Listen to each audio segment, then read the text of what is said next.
Hello and welcome to Stocks Down Under. My name is Stuart Roberts and I'm one of the co-founders of our service. And joining me from Melbourne on the morning of Friday, the 9th of June, 2023, is the legendary Mr. Joseph Healy, founder and continuing CEO of Judo Bank, ASX JDO. Joseph, good morning. Good morning, Stuart. This is a real privilege for Stocks Down Under. We've been talking your story now for a while, and I've become a big fan of you and your business model. You started Judo Bank about 2015 with a dream that it would be possible for a bank to do genuine, old-fashioned relationship banking. You get where the relationship manager gets to know his or her customers and lends accordingly. That had kind of disappeared from Australia before you came back. What prompted you to start this bank? Well, Stuart, I'd been in the banking industry all of my career, so 35 plus years, and I'd seen the industry change quite dramatically, and not just in Australia. I'd seen this also, particularly in the UK, where the banks were industrializing the way they were offering services. It was a one-size-fits-all approach. The industry in Australia, as everyone knows, is heavily concentrated in four big banks, and that was particularly the case after the GFC, when St. George and Bankwest and others were consumed by the large guys. And at the same time, the banking industry had aggressively moved towards household lending, away from business lending. And I felt that there was a big gap opening up in the way that the banking system was serving the needs of the SME economy. And so started thinking in 2015-16 about building a bank that was going to be a pure play specialist SME bank that went back to the fundamentals of banking, but built on a modern technology platform, but a bank that had relationships at the front and center of how it thought about its customers in an era where everyone was promoting fintechs and algorithms and technology as the answer. We always felt that when it came to dealing with the butcher, the baker, and the candlestick maker, that they need and want to sit across the table from a banker who's interested in what they're trying to do and can help them think through how that might be done. It doesn't lend itself to algorithms or the computer says no or the computer says yes. It lends itself to human engagement. So it's very traditional in that sense, and unashamedly so, but built on a modern technology-enabled platform so that our bankers can spend 70% plus of their time working with our customers rather than spending 70% of the time dealing with the complexity and bureaucracy of large institutions, which is the case inside large institutions. So build a bank that was going to be there to serve the SME economy, not to do anything else. So you have permission to shoot me down if you ever see or hear of Judo doing anything other than SME banking. We believe there's a big underserved market, a market that genuinely appreciates relationships, that genuinely values having an experienced banker to talk to. And the success of Judo really has proven that thesis to be true. So it was, and I also said to people back when we were developing Judo, I will give you a 1998 bottle of Grange if you can find me a customer satisfaction survey over the last 5 years that have ranked banks on a scale of 1 to 10, SME survey this is, on a scale of 1 to 10, higher than 3, and no one could. You keep that Grange. I'm one of those dissatisfied customers. It's a safe bottle of Grange, I can tell you. Right. So I'm reminded listening to you speak of Jim Collins, author of Good to Great. And he talks about the good to great companies. They're not reliant on technology.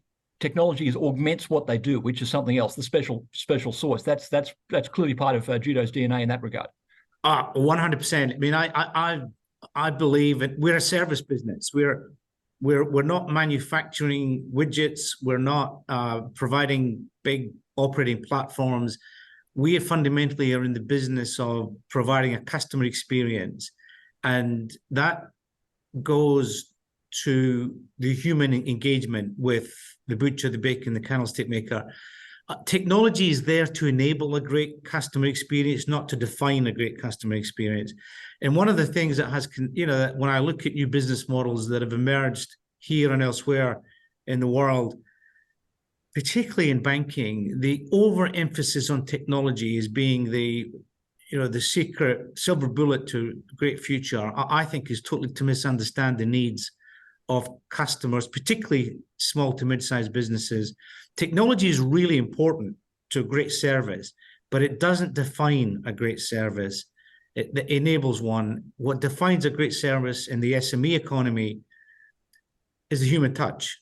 It's right. The experience of the individual who can say, tell me about your business, tell me what you're trying to do, and let me think about how we can help you.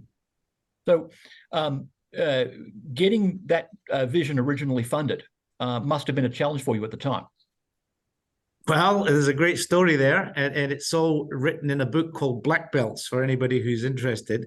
But we, at the very beginning of building judo, we built a 10-year plan. So from 2016 to 26, a financial model. Right. And we identified that we needed $1.5 billion of equity. So this is a PowerPoint looking to raise one and a half billion at 8 stages, of course. Right. And the reality is that took 87 meetings all around the world, 4 times around the world, before we got our first bite. When an investor in London said, if you can get 3 others to come in, then I'm in for 15 million. But that was the 87th meeting, and that beats Colonel Sanders back in the 60s looking for capital for KFC. I'm pretty sure he had less meetings than that to get his backers. Well, the thing is that in Australia, the potential investors that we talked to said, we love the idea, we see the problem, we think you're credible as in terms of experience, but there's no way you're going to be successful because the big guys will kill you. The market is the big banks are too powerful, and you're not going to be able to get off the ground.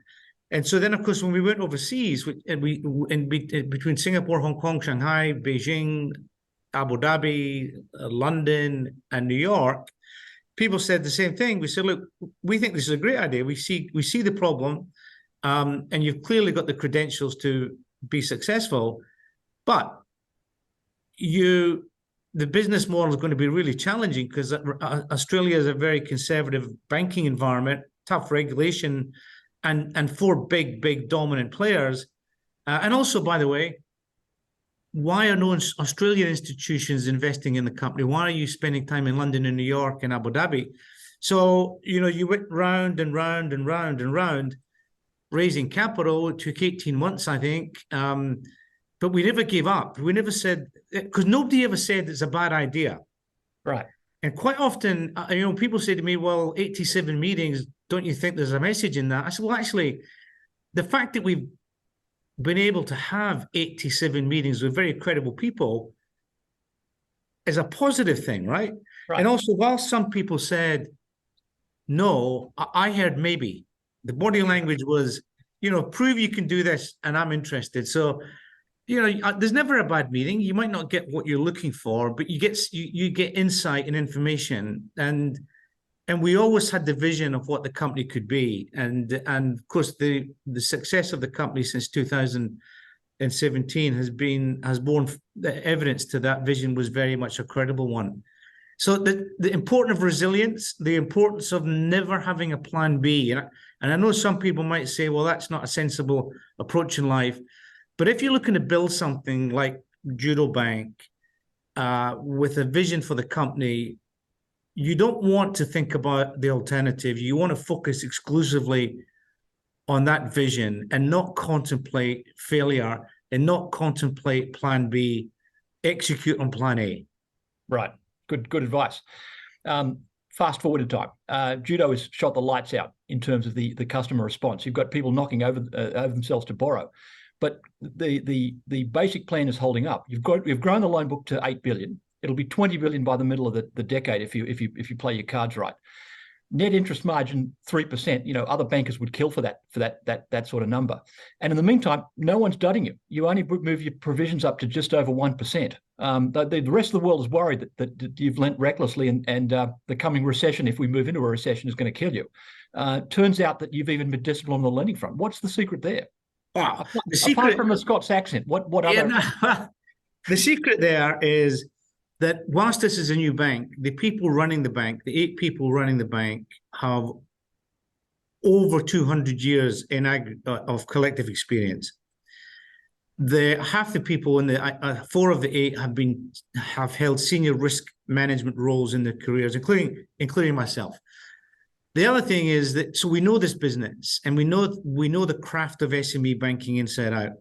The other thing is that the management team and the directors of the company own 8.5% of the equity in the company. So we're running this company as owners, or with an owner mindset, not as an employee mindset. So we're taking a long-term view. We're heavily equity invested. I mean, mortgaged the home, sold off all the other investments, put it all into judo, and want to make sure that we build a great bank. We're not going to take risks in building that great bank that could wipe out all of our hard-earned wealth creation over 30-odd year career. So I would say to people that it's a young bank, there's no question about that, but it's run by deeply experienced bankers, where risk management is right at the heart of the way we think, talk, and act. All we do is SME. We hire carefully. All our bankers are the average experience of our bankers is over 15 years. The average experience of our credit executives is over 25 years. We go back to the fundamentals of banking. We go back to say, when we're lending money, we go through a 4C hierarchy framework. The first C is, what is the character, track record, reputation, and credentials of the business owner. The second C is, what are the cash flows or the capacity of the business to service the debt and repay it on schedule and deal with volatility in performance. The third C is, what capital is there sitting on the balance sheet, equity capital, to support debt. And finally, the fourth C is, what sort of collateral or security is there available should there be a weakness in any of the first 3 of the 4 C's. You've flipped it there, Joseph. Most of your competitors are looking at collateral as the last C. As the first C, you've put it at the last. Yeah, because I would never lend $1 of money to somebody that I didn't trust, or who I felt didn't have the credentials to do what they said they wanted to do. If somebody rocks up here saying, look, I want to borrow 10 million, I've got a great balance sheet, I've got lots of security, and I'm going to go into a business that I've got no experience in, I'm going to be very careful, about that individuals. I want to see credentials and what they're doing, and serious skin in the game. But you're right, the banking industry, because of this industrialization that I mentioned earlier, and because of a lack of competition in lending, said to the SME economy, just tell me how much property you've got, and I'll lend you 70% of the valuation of your property. I don't think that's banking. I think banking goes back to that 4C framework. Who are you? What have you done? What are you trying to do? Does my gut instinct tell me I can trust you? Second thing is, what are your cash flows in the business? What's your capacity to deal with volatility in operating conditions, which has been so critical in the post-COVID world. Right. When Judo is a bank that was born in the COVID world, we got our banking license in late April 2019, and we started building the business out. We only really started growing it. I mean, we had $1 billion of lending in March 2020 when COVID hit our shores, and we've now grown it to circa $9 billion when June ends off, as we've said to market.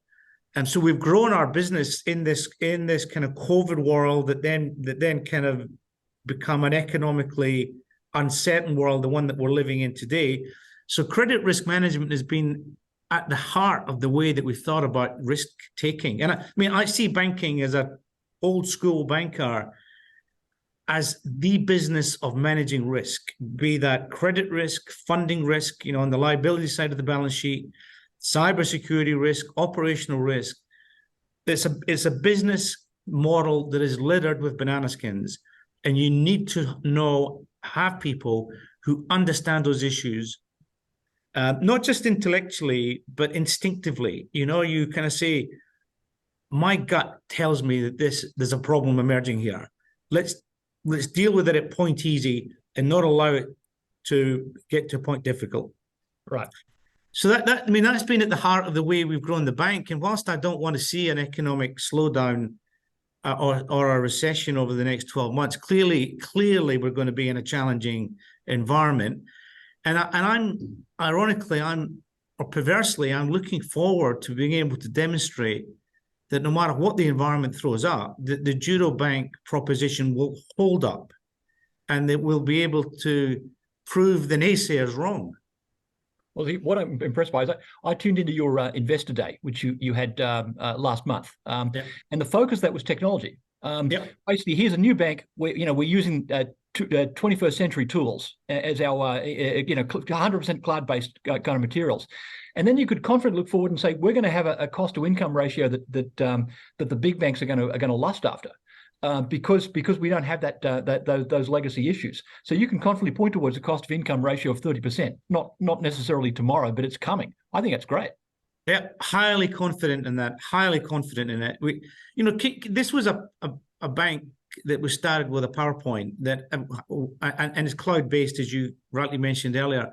It's also a bank that has no legacy. We're not burdened with legacy infrastructure, legacy policies, legacy assets, legacy culture, legacy technology. The technology sitting inside large banks is a spaghetti bowl of dated technology that's been built on and built on and built on over decades, that is very difficult to transform. And whereas we've got a very simple technology platform where, as I mentioned earlier, we see technology as being critical to enabling a great customer service. And we know, and that roadmap of how we're going to get to where we are today with a cost of income ratio in the mid 50s, which was 90% 2 years ago, but the trajectory towards the 30 is really clearly laid out. Highly confident of getting there, and highly confident that by 26, 27, we will be able to demonstrate metrics, including customer engagement metrics, that will be equivalent to a world-class SME bank, a unique business which we are today. There's nothing anywhere in the world that looks like Judo Bank. But by 26, 27, which is only 2.5, 3 years away, right, this will be a world-class bank. Right. Now, you wouldn't know that from the current share price at the moment. Let's face it, the last couple of years haven't been good to you in that respect. I suspect that the market is throwing you in the rest of in with the wash with the other banking system where they're so worried. Does the share price bother you at all? Look, as a CEO and as a top 10 shareholder in the company, but mainly as a CEO of the company, it frustrates me enormously, because we have done what we've said we will do and more. But the market is saying, we love the progress and we love the fact that you're consistent and you do what you said you will do. But right now, we're not paying for growth. And this is a growth company. Absolutely. It's not just any growth path. We're talking a cent a share earnings last year going to 10 in the not too distant future, if the consensus is any guide. Yeah, I mean, the market, I think the average consensus of the analysts has us sitting at about $1.80 today, and I think we're trading at $1.20. We're not getting any credit for growth. Obviously, I understand investors are saying we just don't know what the macro environment is going to do, so we prefer to sit on our hands. But at the current share price, you look at it as the CEO, and it's frustrating. But you don't get disheartened by it, because you know that the business is focusing on delivering on the things it can control, and that when the environment is more supportive, then the share price will find its natural level. And we listed the company at $2.10 in November 21. We've met every guidance that we have presented to the market. We're on track to meet and remain highly confident of meeting our metrics at scale, as the ones that I described earlier. And if we just continue to execute, then you got to believe that the fundamentals will be reflected in the share price. But it is a frustration. And people keep on saying to me, don't worry about the share price. I think it's easy. It's kind of easy to say that, but when you're the CEO of the company and you want to have a strong equity ownership culture in the company, most of the employees in the company have equity in the company. And I mentioned 8.5% of the issued equity is owned by the management team and the directors.